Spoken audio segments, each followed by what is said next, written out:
Bienvenidos a la Iglesia Bíblica de Pisco, donde predicamos a Cristo y a este crucificado. Gracias por acompañarnos mientras el pastor Robert Jiménez proclama fielmente la palabra de Dios, mediante una predicación clara y expositiva de las Escrituras, versículo por versículo y capítulo por capítulo. Abramos ahora nuestro corazón para recibir la verdad de la palabra del Señor.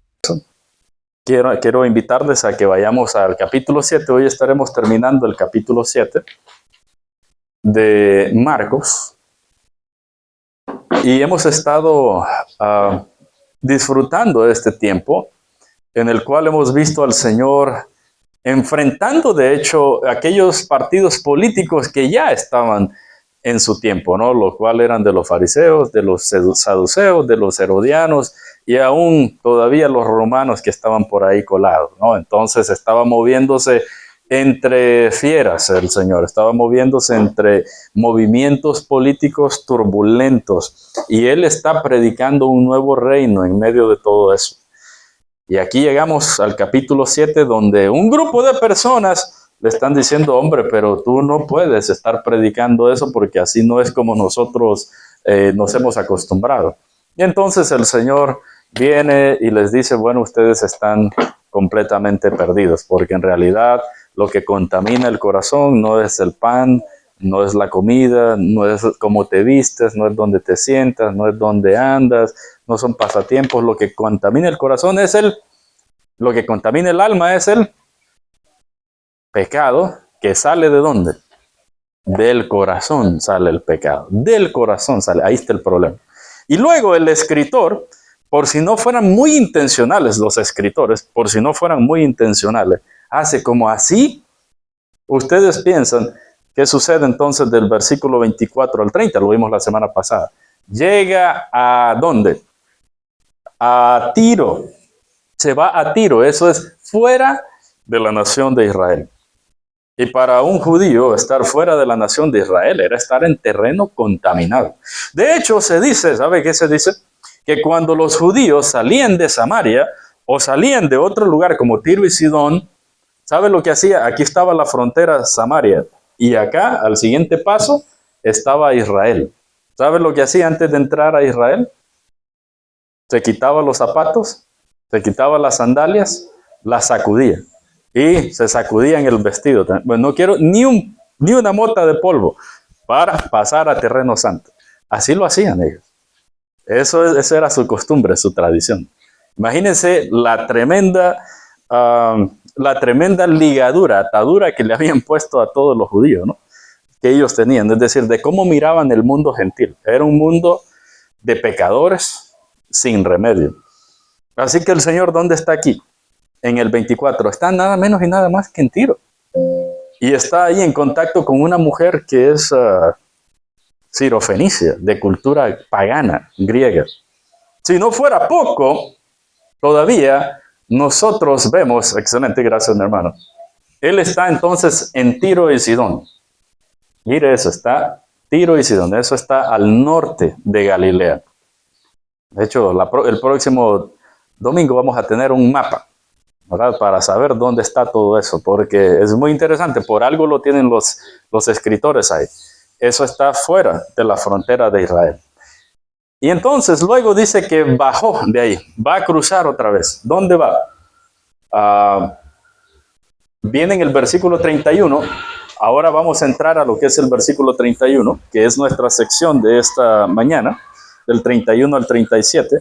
Dice que él, volviendo a salir de la región de Tiro, vino por Sidón, que es igual, Tiro y Sidón son enemigos acérrimos y de antaño de Israel, pasando por la región de Decápolis, o sea, vino al mar de Galilea, es decir, entró otra vez a Galilea y luego fue hasta la región de la Decápolis. ¿Qué significa la palabra Decápolis? O eso, Deca son 10. Y polis son ciudades, son 10 ciudades, pero son 10 ciudades que son gentiles también. ¿Recuerdan lo que había pasado antes en la Decápolis? ¿Alguien sabe lo que pasó en la Decápolis antes? Capítulo 5, versículo 20, 5:20, ¿qué dice?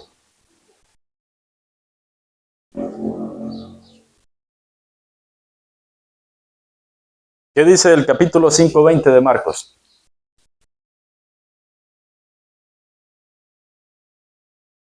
¿Quién lo tiene lo lee, por favor? Se fue y comenzó a publicar en Decápolis cuán grandes cosas había hecho Jesús con él y todos se maravillaban. ¿Quién estaba predicando en Decápolis? El gadareno, el que antes había sido el endemoniado. Eso fue en el capítulo 5. ¿Cuál era una de esas ciudades de la Decápolis? En capítulo 5, ahí en el mismo versículo 1. Gadara. Gadara es una de esas ciudades de la Decápolis. Entonces el Señor vuelve otra vez ahí. Ya había pasado un medio año, es decir, que ya tenía alguien ahí, ya esta gente ya lo conocía ya. Y él está regresando. No solo lo conocía, sino que había dejado una persona ahí un evangelista de primer orden, ¿no? Ese hombre seguramente había hecho cualquier cantidad de predicación, así que ya había pacificado seguramente el terreno. ¿Qué más dice? Y le trajeron un sordo y tartamudo, y le rogaron que le pusiera la mano encima. Seguimos leyendo, mi hermano.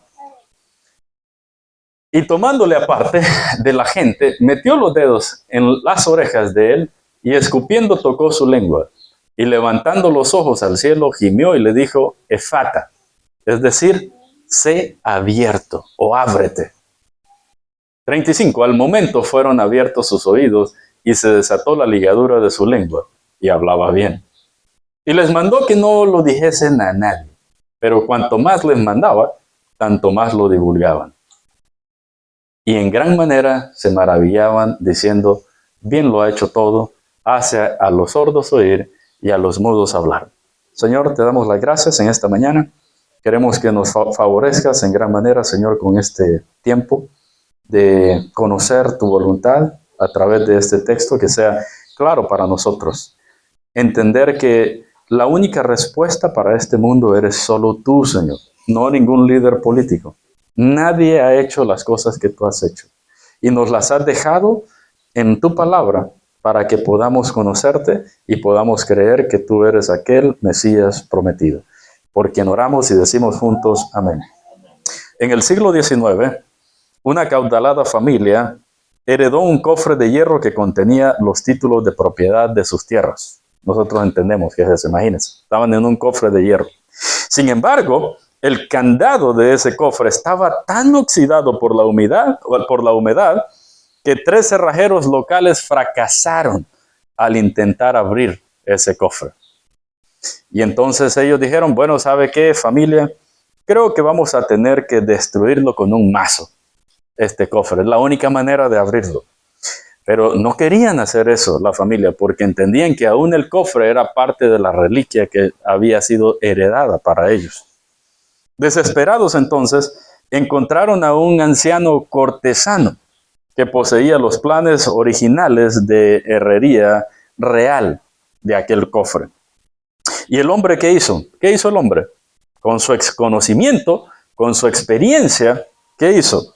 Forjó una réplica exacta de la llave colonial, como si fuera la original. Y al introducirla, ¿qué sucedió? El mecanismo giró con suavidad al primer intento, abrió todos los cerrojos. Y los presentes quedaron maravillados. Dijeron, este hombre parece que él fue el que hizo el cofre, más bien, ¿no es cierto? Parece que él fue el mismo que lo había hecho, lo hizo perfecto. Le ha dado, ni siquiera ocupó 2 intentos para abrir el cofre. De una vez lo abrió. Es increíble. Ahora la pregunta es, mis hermanos, ¿no te ha pasado? ¿No te sucede a ti? ¿No nos sucede a todos? Que muchas veces sentimos que alguna vez una parte de nuestra vida está atrapada, ¿sí? O que está bloqueada, como ese viejo cofre de hierro. Y que por más que intentamos abrir o cambiar esa situación por nuestras propias fuerzas, simplemente no podemos avanzar. Y a veces intentamos en el proceso destruirnos a nosotros mismos, ¿no? Tratando de forzar muchas situaciones que están fuera de nuestro alcance. Buscamos soluciones humanas rápidas que pueden terminar lastimándonos más que favoreciéndonos, ¿verdad? Y hacemos eso porque en lugar de acudir al Creador que conoce nuestro diseño original, intentamos buscar soluciones a medias que no van a traer ningún remedio. ¿Cuántas personas luchando con muchas situaciones, con muchos males, con muchas adversidades, y dónde intentan buscar su tranquilidad? ¿Dónde intentan buscar su tranquilidad? ¿En el vicio? ¿En los pasatiempos? ¿En el dinero? ¿En el trabajo? ¿En las relaciones amorosas? ¿No es cierto? O aún muchos hoy, este día, están intentando buscar la solución a sus problemas escogiendo un nuevo líder político. ¿Y cómo termina? Siempre lo mismo, defraudado. ¿No es cierto? ¿O qué persona es que haya terminado muy bien su ciclo de gobernación? Muy difícilmente, ¿no? Más aquí en nuestro querido Perú. Bueno, así puede ser nuestra vida también. Buscamos a veces soluciones que al final van a terminar trayendo mucha destrucción, mucho dolor.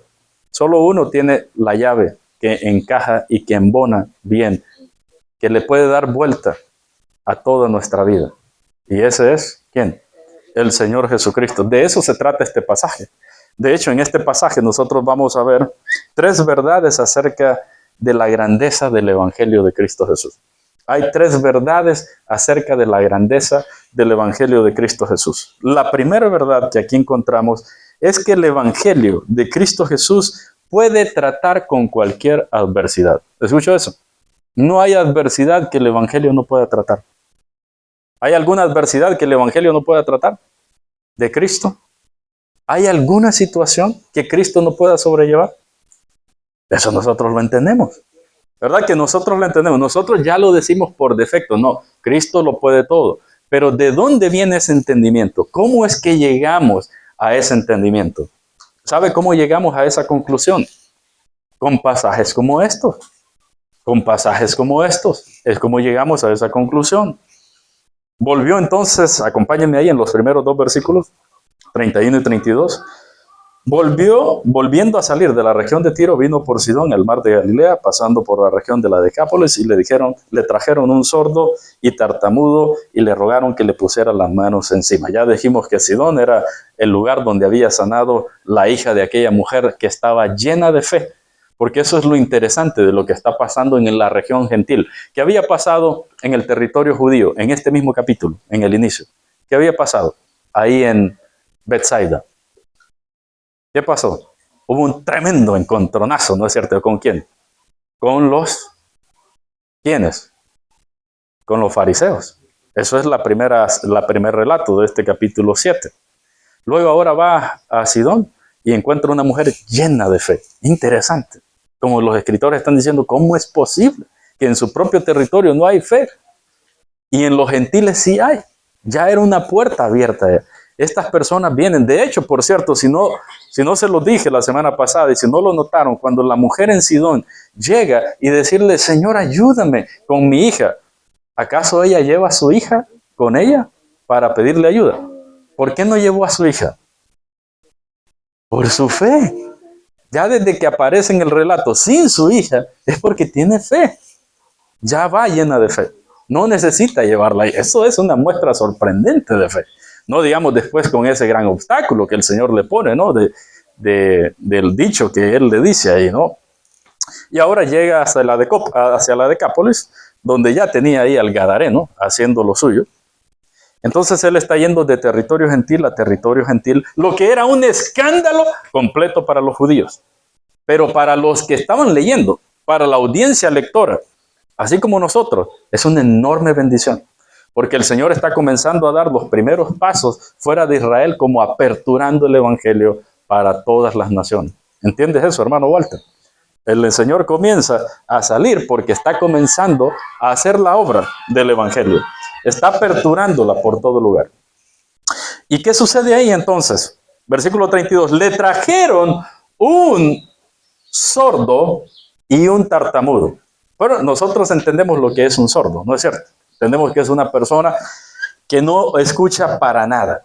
Pero esta palabra tartamudo literalmente significa que habla con dificultad. Eso es, una persona que habla con dificultad. Le cuesta hablar, pues no puede oír.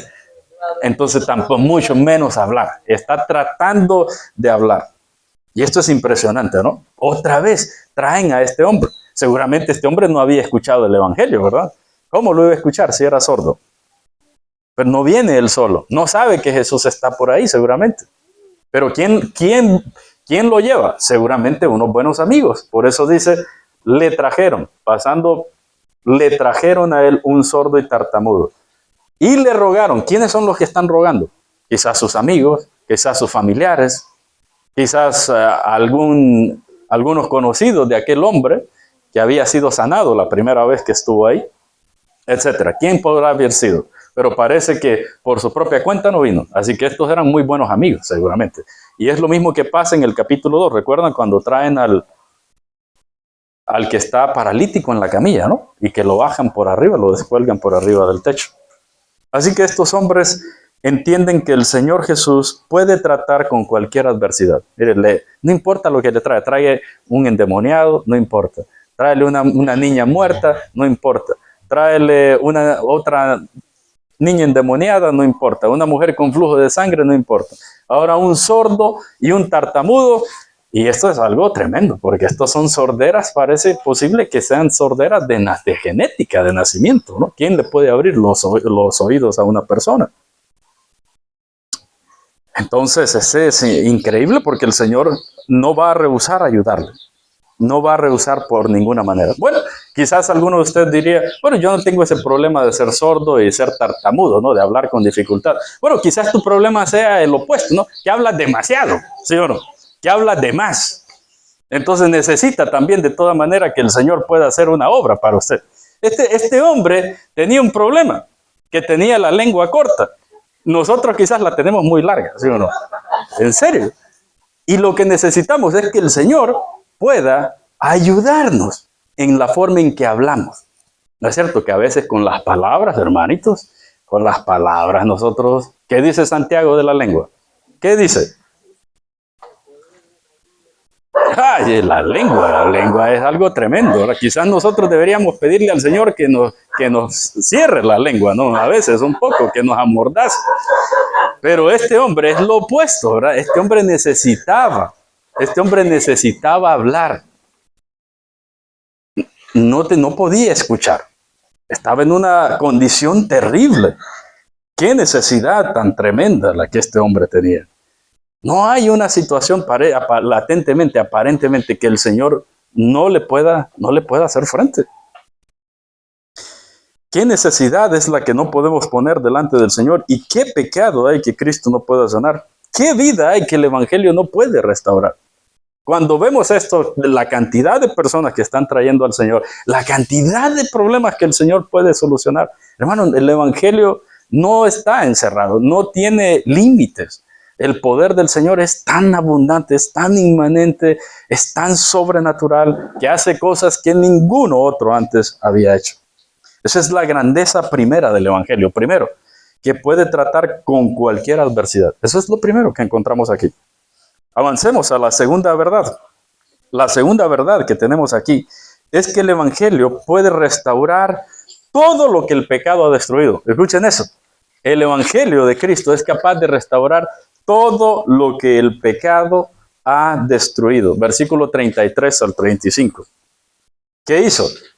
En el versículo 33. Y tomándole aparte de la gente, metió los dedos en las orejas de él y escupiendo tocó su lengua.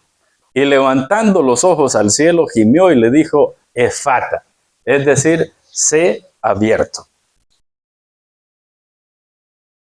Lo que vemos entonces aquí, hermanos, parece un ritual mágico el que está haciendo, ¿verdad? Parece que está haciendo un ritual ahí. que le está tomando aparte, le mete los dedos, ¿dónde? En las orejas, le escupe y le pone en la lengua y luego levanta los ojos y comienza a gemir. ¿No es cierto? Esto está tremendo, ¿no? Porque en realidad de estimular parece la fe, parece que está estimulando la chamanería, ¿sí o no? Ahí, ¿verdad? De comenzar a hacer humo sagrado alrededor y algo por el estilo. ¿Por qué? Pero nosotros en el texto, en el mismo capítulo 7, nosotros entendemos que el Señor Jesús primeramente no necesitaba hacer nada de esto. ¿Qué sucedió con la mujer que llegó a rogar? Ni siquiera llevó la hija.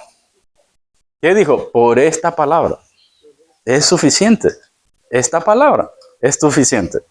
Esto es lo único que necesita. ¿Y qué dijo? Con esa palabra, aquella niña, ¿qué sucedió? Quedó restaurada. Y entonces, ¿y ahora por qué parece que está contradiciéndose? Está haciendo lo contrario. A ver, resuelvan este encrucijada entonces, pues.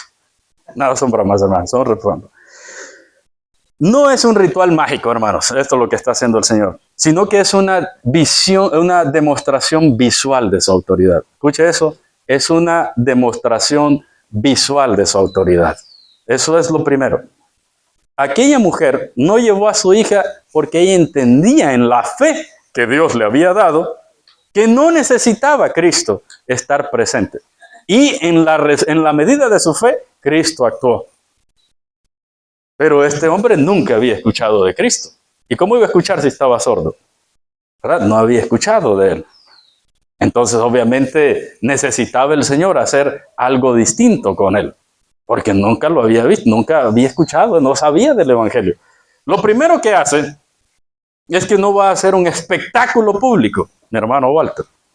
¿Verdad? Hoy en día dice, vamos a hacer una demostración de cómo le abrimos los oídos a un sordo y cómo le soltamos la lengua y vamos a hacer una noche de milagros. ¿Sí? Pero ¿qué hizo el Señor? Lo tomó aparte. ¿Por qué lo va a tomar aparte? Porque no quiere espectáculo. Se lo está llevando lejos de la... De hecho, literalmente dice que se lo llevó aparte de la gente o literalmente de la multitud. Lo apartó, lo sacó de ahí. No sanaba, pero sin que nadie estuviera presente. Exactamente. No hacía noches, no hacía espectáculo. No hacía noches cruzadas de milagro. No hacía noches de milagro.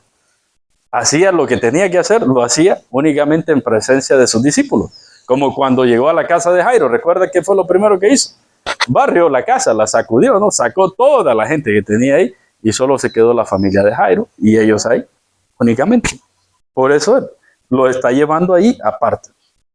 Y ahora el Señor va a utilizar estos gestos no porque necesitara de un ritual para sanarlo, sino por el beneficio primeramente de los testigos y de este hombre para que pueda creer en el Evangelio, porque al no poder oír ni poder hablar, el hombre estaba completamente aislado, ¿no es cierto? Estaba aislado.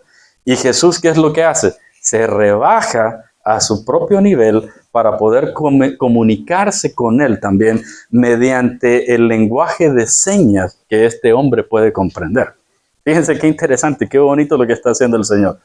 Se está rebajando al nivel de este hombre para decir, voy a hacer algo aquí en lo que tú eres el beneficiado y quiero que lo sepas, que algo va a pasar.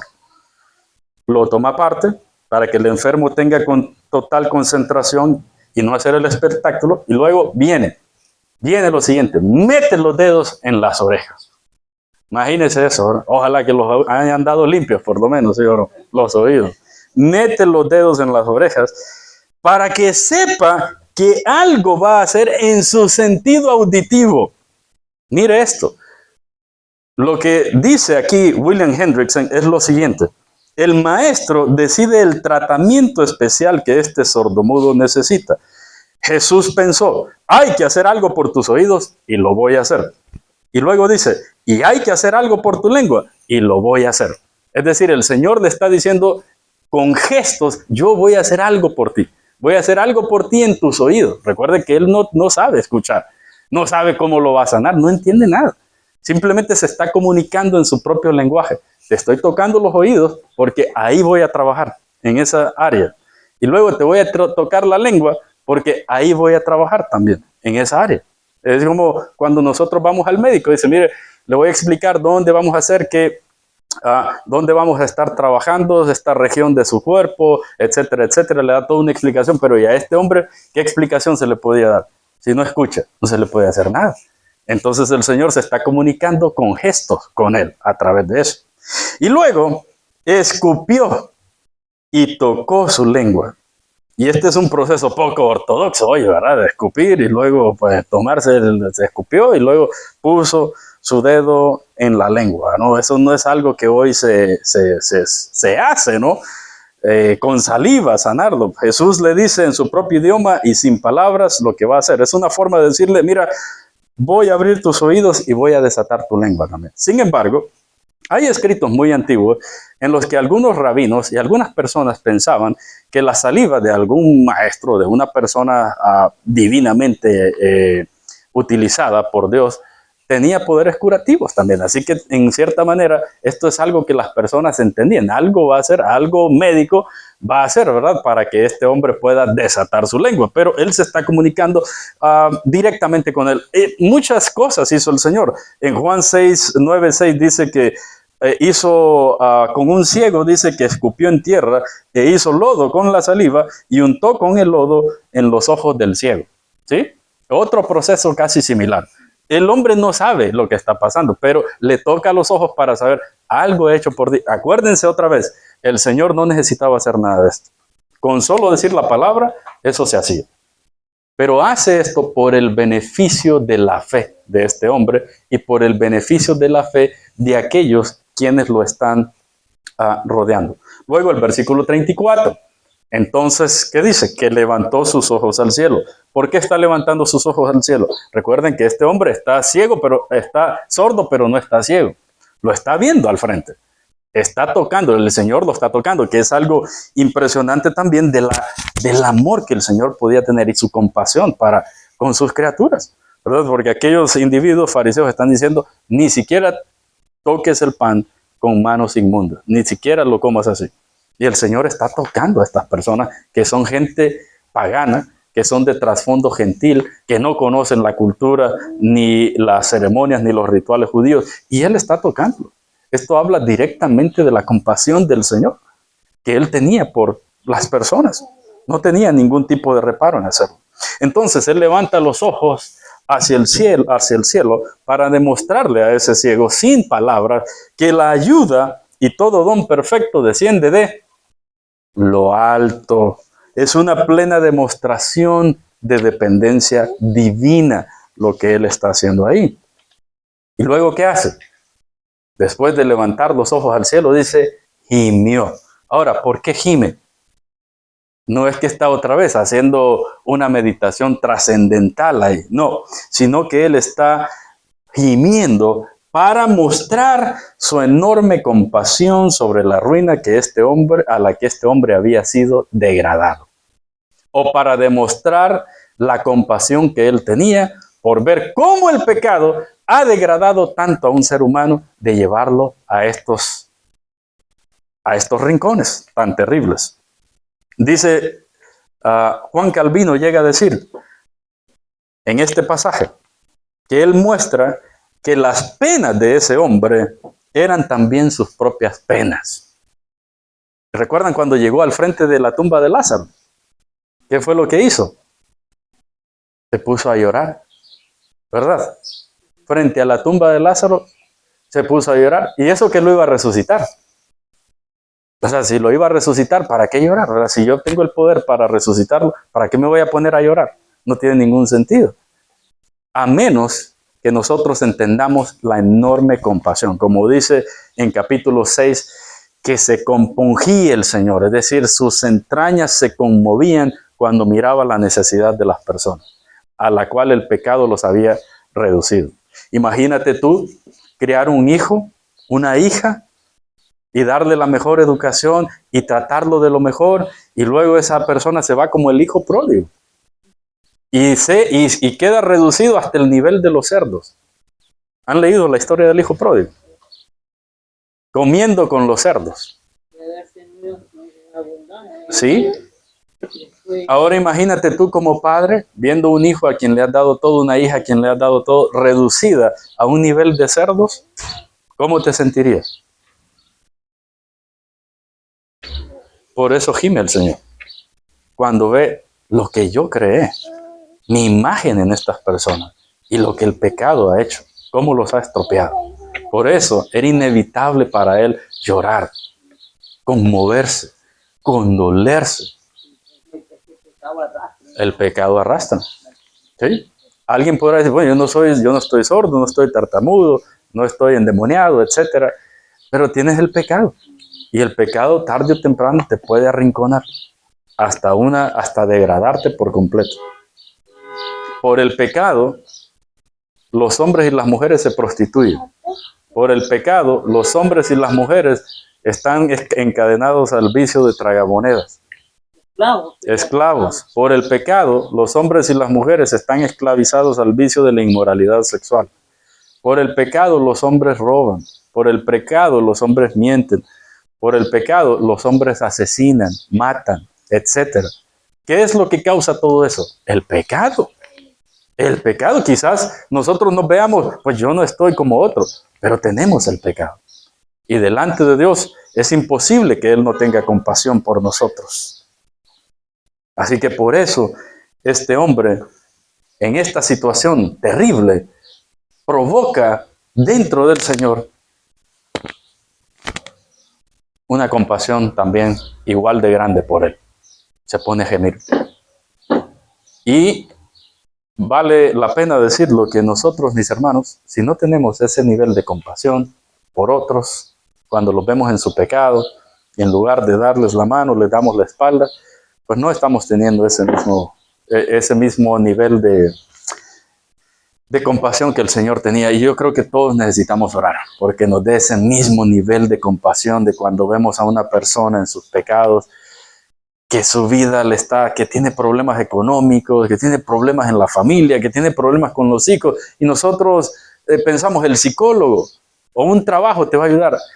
No, lo que está destruyendo la vida de las personas y arrasándolas es el pecado. Necesitan a Cristo, necesitan conocer las grandes verdades del Evangelio, que Cristo puede restaurar todo lo que el pecado ha destruido. ¿Sí o no? Eso es lo que puede hacer el Evangelio de Cristo. Y entonces le dijo que Efata es una palabrita allí que el escritor Marcos en arameo nos está diciendo que la utilizó, y a la misma vez nos da el comentario de lo que significa. Que significa es decir, sea abierto. Y esto muestra que este libro estaba yendo a un contexto gentil, porque de lo contrario no hubiera necesitado explicar qué significaba eso. Entonces le dice, sea abierto, ábrete, o sueltas, ¿no? Como soltar las cuerdas que están ahí enredando su lengua. ¿Y qué sucedió? Versículo 35, es una orden que el Señor está dando. 35, al momento, inmediatamente, instantáneamente, fueron abiertos sus oídos y se desató la ligadura de su lengua y hablaba bien. Cuando el Señor dijo, sea abierto, entonces fue abierta la lengua de ese hombre. Bueno, yo creo que para algunos de nosotros debería decir etzegar, ¿no? No Efata. Y etzegar significa ciérrate, ¿verdad? No hable más. Eso debería ser. Y también eso es un milagro para nosotros. Ese es un milagro. Cuando nosotros sabemos utilizar bien la lengua, ese es un milagro de parte de Dios. Y la Biblia nos dice que debemos utilizar bien la lengua. Así que es posible que estemos en el otro extremo y decir, Señor, ayúdame. Ayúdeme porque yo necesito que me ayude a controlar todo mi ser, toda mi conducta, todo lo que compone mi propia vida. Tú necesitas reinar en todas las áreas de mi vida. Mire, el Señor necesita reinar en sus ojos, el Señor necesita reinar en tus oídos, el Señor necesita reinar en tus manos, el Señor necesita reinar en tus pies hacia dónde vas, y definitivamente el Señor necesita reinar en nuestra lengua. El David llega a decir, Señor, pon guarda en mi boca, pon guarda en mi boca, guárdame, Señor. Santiago, ¿qué nos dice, verdad? Ya lo hemos dicho. Pero te aseguro, mi hermano, mi hermana, que no hay nada que me gustaría decir a todas las personas a veces que vienen aquí, y yo sé que para muchos de ustedes también tienen la misma situación, en que nos gustaría decirle a las personas que el Señor puede solucionar todos sus problemas al instante. Y es verdad que el Señor lo puede hacer. El problema es que muchas personas no vienen buscando a Cristo, no vienen buscando al Señor, vienen buscando algún beneficio, pero sin Cristo nada más. Y definitivamente que el Señor puede aún traernos una sanidad a nosotros. El Señor puede sanarnos de cualquier condición en la que estemos, pero eso va a depender únicamente de Él. Únicamente va a depender de Él. Cuando vemos estos pasajes, de verdad que deberíamos sentirnos estimulados a decir, Señor, yo creo que tú me puedes sanar si tuvieras algún problema de salud. Definitivamente puede pedirle al Señor. Pero estamos convencidos que estos pasajes no están ahí primordialmente para que nosotros pensemos que también yo me voy a sanar. Aunque si el Señor quiere, es una realidad que va a pasar. Pero estos pasajes están ahí para que nosotros conozcamos que el Señor puede tratar con cualquier asunto en la vida. Y lo más importante, la más importante de todas las necesidades que nosotros tenemos es el pecado. El pecado es el que nos reduce a un estado de miseria. Y de eso sí podemos estar completamente seguros. Y tú puedes estar completamente resuelto. Perdona al Señor, repara el asunto del pecado, restaura una vida del Señor que ha sido reducida a lo peor del pecado, ¿sí o no? ¿Amén o no? Hoy mi hermano José nos leía la historia impresionante de ¿quién? De Saulo de Tarso. Dos hombres totalmente distintos. Uno antes del Señor y otro después de Cristo, ¿verdad? Totalmente distinto. Y eso es lo que las Escrituras intentan estimularnos, a que podamos saber que el Señor nos puede ayudar en cualquier situación que tenemos. El Señor, mis hermanos, en este pasaje se rebaja hasta la posición de este hombre para poder ayudarle. Y ese es el Dios grandioso que nosotros tenemos. Porque mientras los hombres han intentado construir por tiempos inmemoriales la torre de Babel para llegar al cielo sin éxito, ¿verdad? Comenzaron los hombres a construir la torre de Babel, ¿para qué? Para ellos llegar con sus obras al cielo. Y no es una casualidad que nosotros vemos en Sudamérica, en Egipto, en otros lugares del mundo, en Norteamérica, pirámides por todos lugares, como si todos salieron de ese lugar intentando buscar su camino al cielo.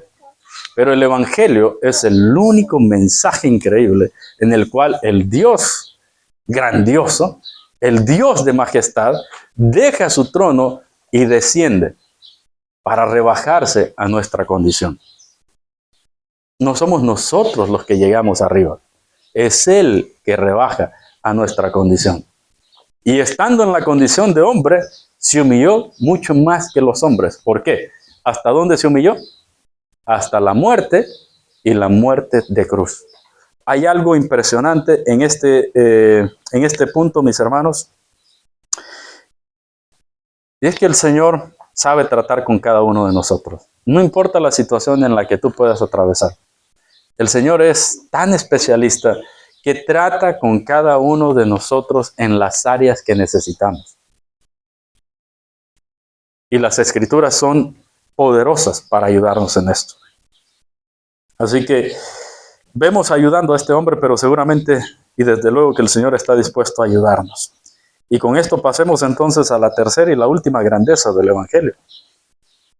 Y es que la grandeza del Evangelio está en el hecho de que puede convertirte a ti en un testimonio viviente de su poder. El Evangelio te puede convertir a ti en un testimonio viviente de su poder. ¿Puede hacer eso o no? La mejor prueba que Dios tiene del Evangelio, ¿sabe qué es? No es que le abra los ojos a una persona, es que haga ese milagro una y otra vez, ese del apóstol Pablo, de convertir a una persona, de haber estado perdido, y ahora está encontrado. De haber estado entre los cerdos y ahora está en la mesa del Señor. Ese es el poder más grandioso que nosotros podemos ver en el Evangelio. Versículo 36. Al momento fueron abiertos sus oídos y se desató la ligadura de su lengua y hablaba bien.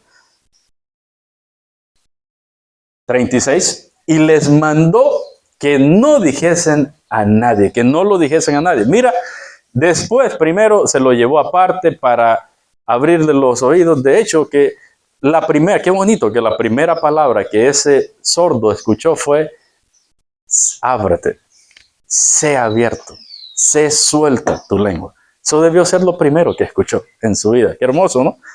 De la boca del Señor. Como esa primera palabra que nos da vida. Vive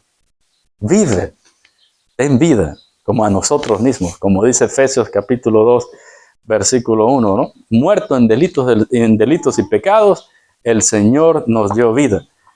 ¿Qué será la primera palabra que escuchamos nosotros cuando venimos a Cristo? Quizás esa en la que podíamos escuchar la Biblia y pedirle perdón al Señor. Y es como si el Señor nos decía: eres perdonado. Eres perdonado. Por fin tengo oídos para oír las Escrituras. Por fin tengo ojos para ver.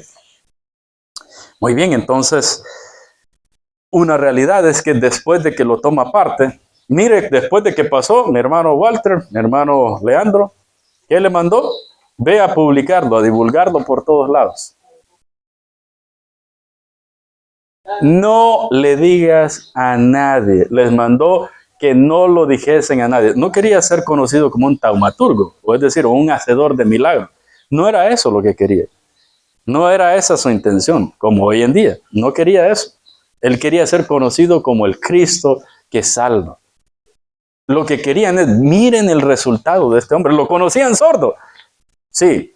Ahora, escucha. Lo conocían mudo. Sí. Ahora, ¿cómo habla? ¿Quién?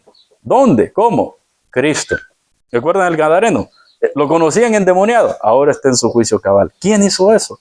Cristo. Lo que quería que vieran era el resultado de la obra del Evangelio. Y es lo mismo entre nosotros. No sabemos explicar, mis hermanos. A un científico no le podemos explicar cómo es que el Señor nos ha salvado, los que estamos en Cristo. Pero sí le podemos demostrar con nuestra vida que esa salvación es una realidad. ¿Amén o no? Es una realidad. No hay palabras. ¿Cómo es posible? Y entonces, otra realidad, no solo es que no quería ser conocido por todos, pero hay otro motivo también por el cual él le pide a las personas que no divulguen lo que ha sucedido.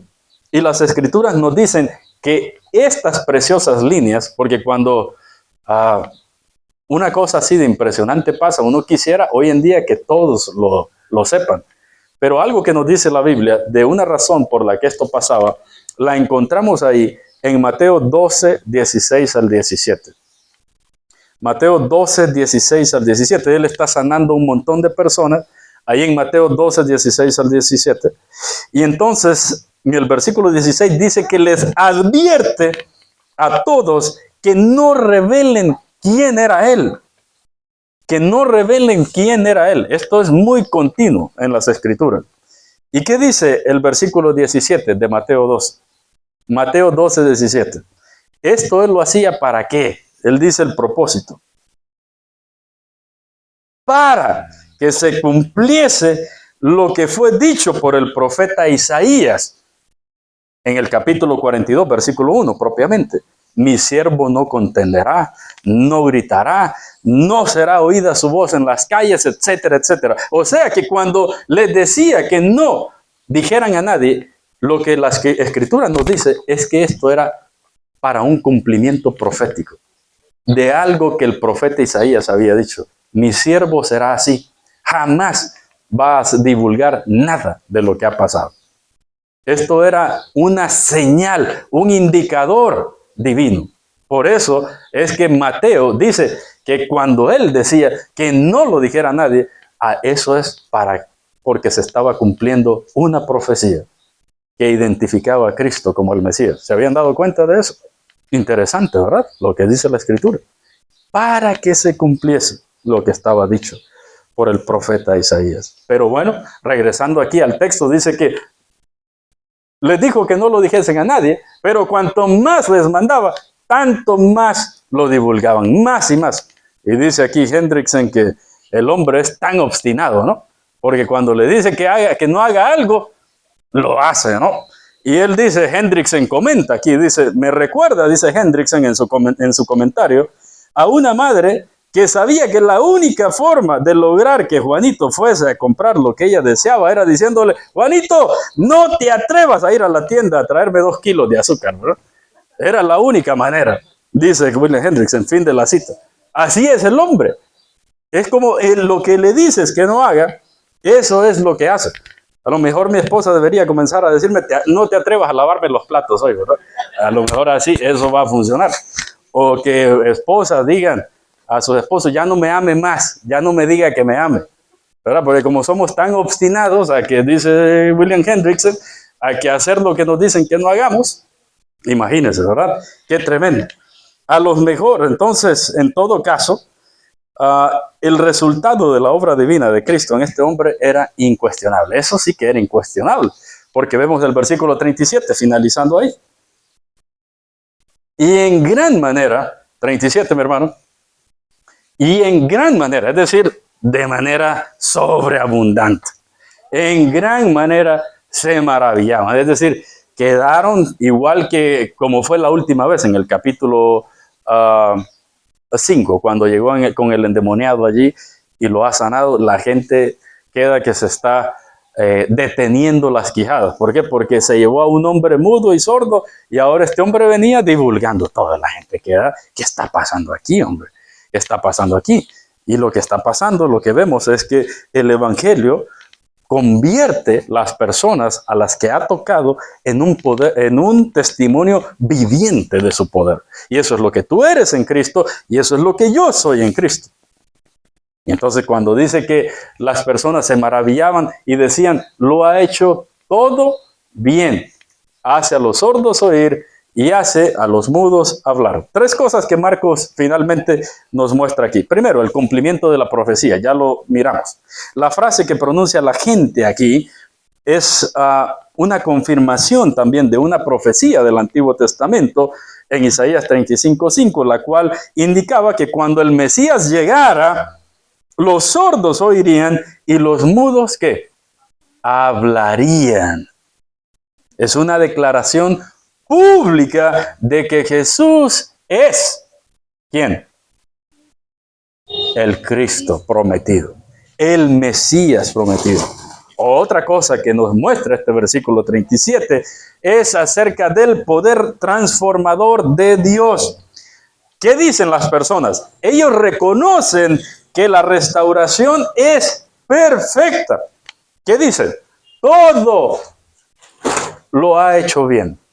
Todo lo ha hecho bien. Es una demostración del poder restaurador de Cristo. Jesús no solo le devolvió el sentido del oído y el habla a este individuo, sino que le dio la capacidad de integrarse plenamente a la comunidad y escuchar la palabra del Señor. ¿Sí o no? Y lo último que este versículo nos muestra es la autoridad de Jesús. La autoridad de Jesús. La reacción de la gente demuestra que reconocen que las obras de Jesús superan cualquier capacidad humana y reflejan su poder divino. ¿Quién más podía hacer algo como esto? ¿Quién? Por cierto, yo me imagino que después de que el Señor hizo eso, algún otro fue por ahí metiendo los dedos en los oídos de alguien y poniendo saliva en la lengua, de la lengua del mudo. ¿Y qué pasó? Nada pasó seguramente, porque no es ese ritual, no era eso el propósito, el objetivo. Y finalizando entonces aquí, mis hermanos, como aplicación, nosotros podemos entender que el evangelio hace el mismo efecto en nuestra vida, ¿sí o no? ¿Qué efecto hace? ¿De restaurar? ¿Hace una completa restauración? Los que estamos en Cristo, si nos vemos ahora, honestamente, al frente de la palabra, y vemos quiénes éramos antes de Cristo, ¿verdad que seríamos irreconocibles? Somos irreconocibles. Y es algo que las personas no pueden callar. Ahora, si las personas no son capaces de ver a Cristo en tu vida o el poder de restauración del Evangelio, tienes que preocuparte. Tienes que preocuparte. Pero yo te diría, mi hermano, mi hermana, mi amigo, mi amiga, que no te canses de Cristo. No te canses de Cristo. Porque no hay circunstancia o adversidad que Él no pueda solucionar. Amén. ¿O no? No te canses de Cristo. Segundo, no sueltes el Evangelio que restaura todo tu ser. En una operación, mi hermano, mi hermana, que tiene inicio, pero que no tiene final. Porque el Evangelio nos ha salvado en un punto de la historia, pero este Evangelio no va a terminar. Porque este Evangelio dura toda la vida. La vida eterna es para conocer lo que Dios ha hecho en nuestras vidas. Amén, ¿o no? Y finalmente, hoy y ahora, ten por seguro, mi hermano, mi hermana, mi amigo, mi amiga, que eres o puedes ser un testimonio viviente de la gracia de Dios en el Evangelio. Porque no hay algo que Cristo haga a medias o mal hecho. ¿Qué dice el relato? El relato termina diciendo que Cristo, que Él lo ha hecho todo como bien. Él lo hace todo bien. Y por eso podemos confiar en nuestro Señor. ¿Acaso no podemos confiar en esta palabra hoy, en esta mañana? De que Cristo lo hace todo bien. ¿Amén o no? ¿Podemos confiar en que Cristo lo hace todo bien? Amén. No podemos decir nosotros amén a esta poderosa verdad hoy. Desde luego que sí. Y quiere el Señor que sí, que muramos, que vivamos aferrados a esta verdad, a las verdades grandiosas del Evangelio, y que no te vayas de esta vida sin averiguarlo, mi hermano, mi hermana, mi amigo, mi amiga. No te vayas de esta vida sin averiguar lo poderoso que es el Evangelio, porque te vas a arrepentir para siempre. Hoy entonces lo que hemos visto son tres verdades grandiosas acerca del Evangelio de Cristo. La primera fue que el Evangelio puede tratar con cualquier adversidad, ¿verdad? Con cualquier. Luego, puede restaurar todo lo que el pecado ha destruido. Y por último, puede convertirte a ti en un testimonio viviente de su poder. Si crees eso, ponte de pie. Oremos juntos, agradezcamos por cómo el Señor nos ha alimentado hoy. Y si tú todavía no crees eso, pues yo te invito en esta oportunidad a que tú puedas decir, Señor, yo también necesito un milagro de esa dimensión, de esa misma dimensión. Y el Señor está completamente dispuesto. Señor, gracias.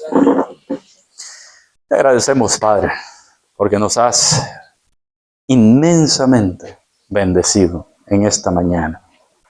Gracias por los que estamos aquí. Tú renuevas todo nuestro ser, Señor. Suelta también nuestra lengua en adoración hacia ti, Señor. Suelta nuestro corazón pecaminoso, Señor, que es el que más nos da lucha en esta vida, Señor. Tú conoces nuestro corazón, aún como creyentes. Tú sabes qué engañoso es nuestra alma, nuestro espíritu, nuestro corazón, Señor. Sin ti no tenemos absolutamente nada. Pero hoy agradecemos porque con lo que nos podemos ir aquí de esta mañana, de este lugar, es sabiendo que tú lo haces todo bien. Tú lo haces todo bien. Y te amamos, Señor, porque tú nos has amado primero. Y juntos en esta mañana nos consagramos delante de ti y queremos regresar a nuestros hogares descansados y confiando en que estamos en las mejores manos. Que tú eres ese herrero, Señor, que conoce el cofre de nuestra vida y que eres el único que lo puede abrir. Con suavidad, con delicadeza y con un poder restaurador. Juntos decimos entonces en esta mañana, amén. Buenos días, mis hermanos. Gracias por acompañarnos hoy en la Iglesia Bíblica de Pisco. Esperamos que la predicación fiel de la palabra de Dios haya sido de bendición para su vida. Será un gozo recibirle nuevamente mientras seguimos proclamando a Cristo mediante la exposición clara de las Escrituras, versículo por versículo y capítulo por capítulo. Que el Señor le bendiga por medio de su palabra.